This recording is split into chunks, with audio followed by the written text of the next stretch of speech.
هذه الأبيات مرسلة من قبيلة الحدا، وعلى رأسهم الشيخ العميد أحمد علي عباد المصقري، تعزية ورثاء في وفاة المغفور له بإذن الله تعالى الشيخ شايف أحمد حسين روضان، رحمة الله تغشاه وأسكنه فسيح جناته، من كلمات الشاعر أبو إياد الحوقرة. ويليها من رد من قبيلة آنس من كلمات الشاعر دارس محسن، أداء الشاعر حسين عيسى. من بلاد الحدا باسم المشايخ والأعيان نرسل التعزية والجرح بالدم نازف لأسرة الشيخ وأولاده جميعا والأخوان في المصاب الجلال بهدي كل النوايف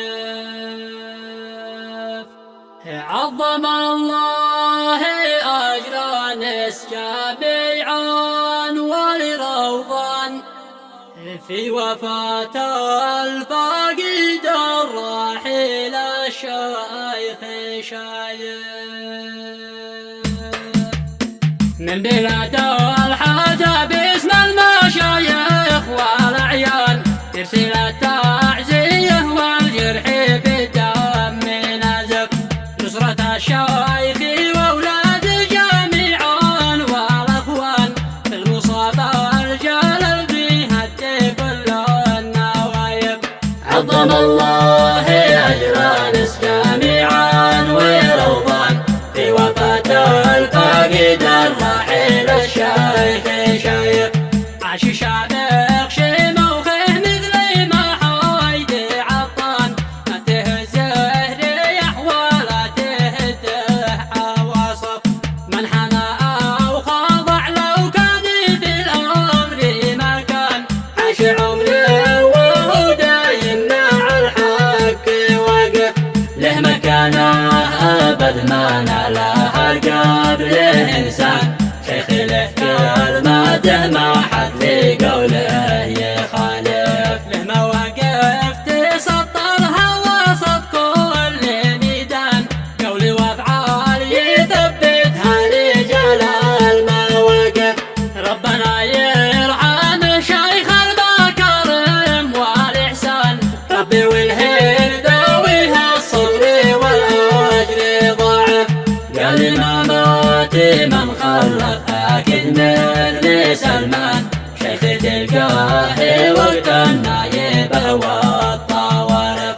أيدوها الجامع لأنه كما أبوها ذي كان والحدا أيدت من شرق إلى بيت عاطف. ويليها من رد من قبيلة آنس من كلمات الشاعر دارس محسن.